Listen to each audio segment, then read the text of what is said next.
이 우리 정당을 강제적으로 해산하려는 현 정권의 시도는 단순히 우리 당에 대한 탄압이라고 하면 협소하게 봐서는 안 됩니다. 그것은 한국의 정당 민주주의에 대한 도전이며 파괴입니다. 우리 당만 없어지면 정당 정치가 잘 되겠습니까? 안 됩니다. 우리 당이 없어지게 되면 다음 타겟은 어디가 되겠습니까? 민주당이 됩니다. 민주당이든 정의당이든.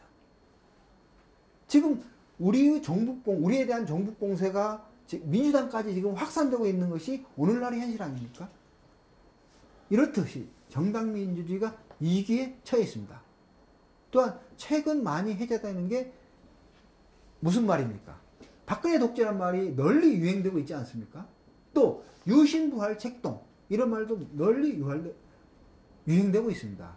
이처럼 1987년 6월 민중항쟁, 민중투쟁으로 쟁취한 이 땅의 민주주의가 또다시 87년 이전 군부독재 체제로 회귀하려는 그런 흐름들이 지금 만들어지고 있고 민주주의가 누라는 위기에 처해 있습니다. 두 번째가 민주주의 위기입니다. 세 번째는 식량 주권의 위기입니다. 식량 주권이 지금 우리나라 식량 자급률 몇 프로라고 생각하십니까? 저도 지금 기억이 가물가물합니다. 외웠다가 암기 실력이 떨어져가지고 나이를 먹으면 그렇습니다. 10% 이하입니다. 그래서 식량은 주권이다. 이런 말 여러분 이해하시죠? 식량을 작업하지 못하는 나라들은 만약에 외국과 어떤 갈등이 있거나 극단적으로 전쟁이 있을 때 외국에서 식량 공급을 중단하게 되면은 우리 국민들은 기아와 배고픔에서 수천만 명이 굶어 죽어갈 겁니다. 90년대 북에서 기아가 있었다 얘기하죠. 그래서 수만 명이 죽었다 이런 얘기 있습니다.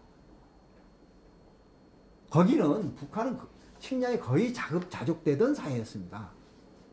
그런데 90년대 여러 가지 문제로 인해서 이제 그것이 무너지자 그런 어떤 위기가 왔죠. 그런데 우리는 식량 자급률이 10% 이내인데 만약에 외국으로부터 식량 들어오는 것이 단절된다면 우리 이 국민들은 어떻게 되겠습니까? 이 식량 주권의 위기는 어디로부터 옵니까?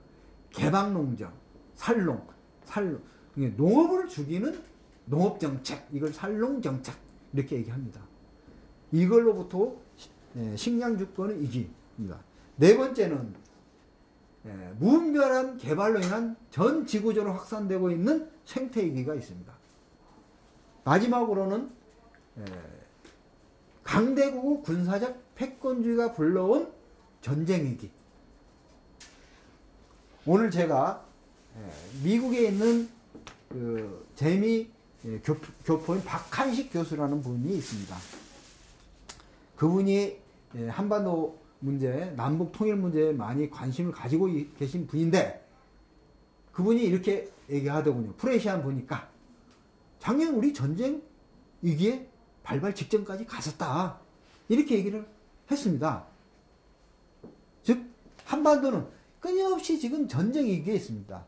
94년도 김영삼 대통령 시절입니다.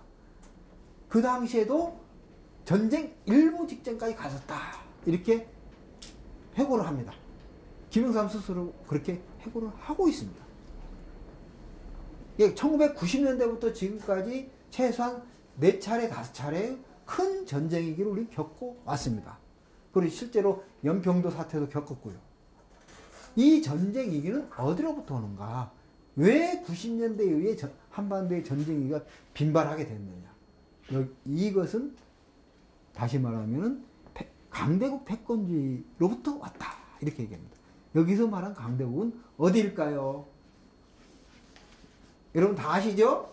예. 그래서 5대 위기다. 이렇게 우리 강령에서는 규정하고 있습니다. 이런 5대 위기를 극복할 수 있는 유일한 정당은, 그런 기치를 내세운 정당은, 그런 실력을 가진 정당은 우리 통합진보당이 유일하다.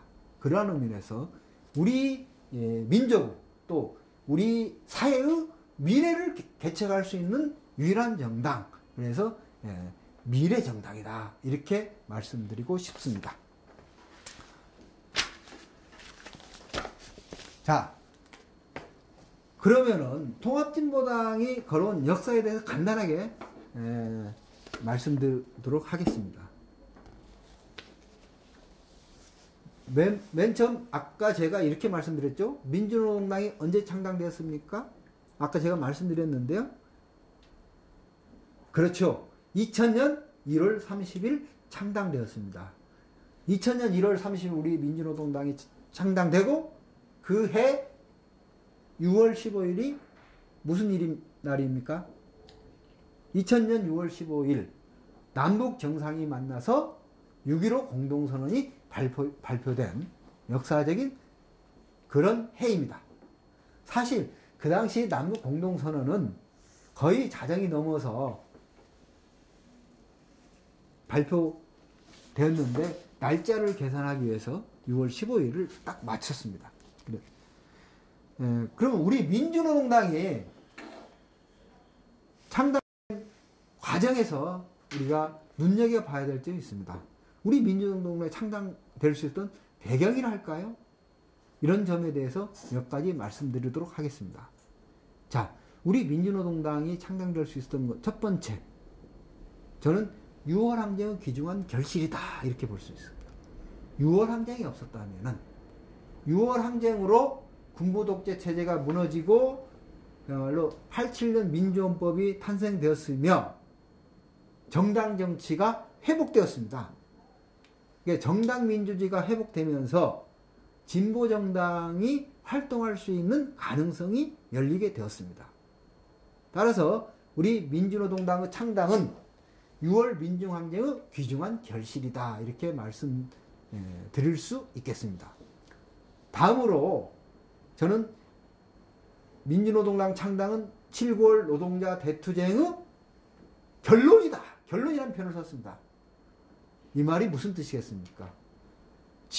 87년 7월, 8월, 9월 현대 중공업 노동자 투쟁에서도 시작돼서 전국적으로 수천만 명의 노동자들이 대파업투쟁을 벌여서 그 이전의 노동탄압체제를 분쇄하고 노동자 활동의 자유를 획득했습니다. 노동상권을 전취하고 그 다음에 임금 인상 투쟁을 통해서 노동자들의 실질 임금을 높였습니다. 그 결과 이 투쟁의 성과로 95년도에 민주노총이 탄생되었습니다. 그러나 노동자가 바라던 새로운 세상은 오지 않았습니다. 자본가들은 노동자들의 어떤 투쟁에 대해서 자본 유연화 전술로 해서 대응을 했습니다. 노동자들을 분열시키고 파괴시키고 또 노노 갈등을 유발시키고 이런 방식으로 대응하게 되면서 민주노총이 건설되면서 민주노총에서 내린 결론은 노동자들이 단순히 경제투쟁만 해서는 노동해방의 새로운 세상은 열리지 않는다. 이런 판단을 내렸고 그래서 우리는 노동이 해방되는 새로운 세상을 만들기 위해서는 노동자가 정치의 주인이 되어야 된다. 이래서 노동자 정치 세력화 기치를 내걸었습니다. 그리고 그 노동자 정치 세력화, 민주노총이 주도한 노동자 정치 세력화의 결실로서 민주노동당이 탄생되게 된 겁니다. 그래서 민주노동당의 탄생은 7.9월 노동자 대투쟁의 결론이다. 이렇게 말씀드릴 수 있겠습니다. 세 번째로 우리 민주노동당이 탄생되고 또 성장 발전할 수 있었던 배경 중에 우리가 놓치지 말아야 될 게 하나 있습니다. 그건 무엇이겠습니까? 첫째는 97년 12월 대선 때 민주적 정권 교체가 이루어졌습니다. 저희가 97년 김대중 대통령 탄생되고 그다음 10년 동안 소위 말하면 민주정권이 있었던 시절입니다.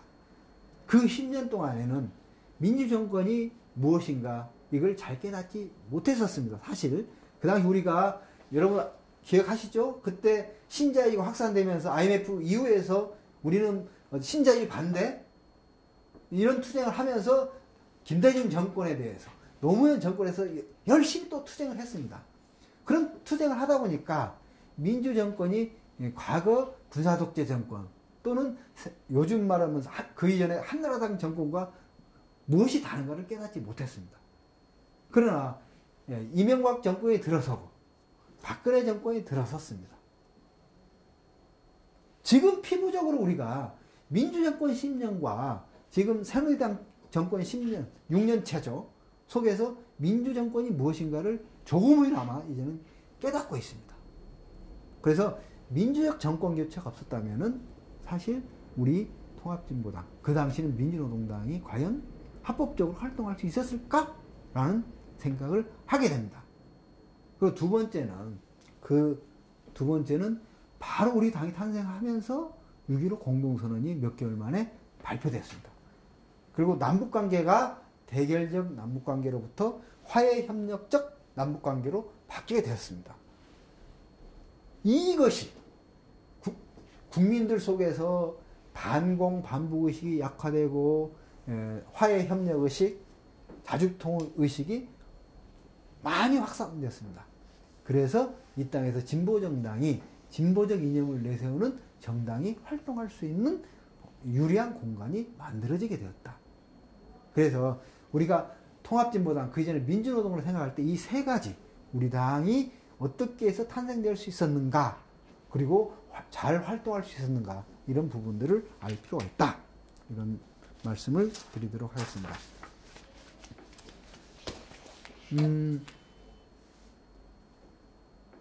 2000년 1월 30일 저희 당이 창당되었죠. 그래서 여러분 그 당시 여기 창당 선언문이 있는데요. 한번 찾아서 다시 한번 읽어보십시오. 우리 당이 어떤 정신을 가지고 창당되었는가. 제가 시간이 많으면은 이걸 쭉 낭독을 한번 하려고 했었는데 시간이 좀 없기 때문에 여러분 꼭 이 강의가 끝나면 찾아서 읽어보십시오. 그래서 다시 보는 창당 선언문 해서 몇 가지 그 내용만 요약하겠습니다. 우리 당의 창당 정신은 한국민주구 민족해방, 민주주의, 평화통일, 평등사회를 향한 투쟁의 역사에 기초하고 있다. 이렇게 얘기하고 있습니다. 또 두 번째는 노동자, 농민, 중소상공인, 여성, 청년, 학생, 진보적 지식인의 정당이다. 이렇게 밝히고 있습니다. 다음으로는 민중주체의 정치, 민주적 경제체제를 만들겠다. 이렇게 선언하고 있습니다. 또한 새로운 정치 세력, 민중주체 민주정부, 실질적 민주주의를 실현하겠다는 포부를 밝히고 있습니다. 그 다음에 평등사회는 우리 목표라고 밝히고 있습니다. 다음으로는 자주적이고 민주적인 통일적 건설로 기치를 내세웠습니다. 마지막으로 미국의 투기 자본과 군사 패권주의를 반대한다고 선언하고 있습니다. 이런 내용의 창당 선언문, 이렇게 제가 말씀드렸듯이 건조하게 하면 별로 감동이 와닿지 않습니다. 그러나 창당 선언문을 다시 한번 읽어보시고 우리 당이 어떤 정신을 가지고 창당되었고 이런 정신을 실현하기 위해서는 우리는 어떤 자세로 살아야 하며 또 어떻게 투쟁해야 하는가, 이런 점들을 다시 한번 생각해보는 시간을 가졌으면 좋겠습니다. 자, 창당이 2000년 1월 30일 되었죠. 창당되고 여러 가지 우리는 민중의 생존권 또 나라의 자주통일을 실현하기 위해서 열심히 투쟁해 왔습니다. 그런데 우리가 처음으로 원내에 진출한 게 언제였죠? 바로 2004년입니다. 2004년도에 4.15 총선이 있었는데 지역구 의석 2석, 비례대표 8석에서 일약 10석을 가진 원내 정당으로 등장하게 됩니다. 그런데 우리가 원내 정당화를 실현할 수 있었던 저는 3대 요인, 우리가 이런 세 가지 투쟁을, 세 가지 활동을 잘했기 때문에 원내 정당화 실현되었다. 이렇게 말씀드릴 수 있겠습니다. 가장 먼저 우리는 민생과 복지 정당으로서 민중 속에 다가갔습니다. 여러분, 우리가 항상 많이 구호로 애친 것, 무상의료, 무상교육, 그 다음에 부유세, 이런 구호를 가지고 대중 속을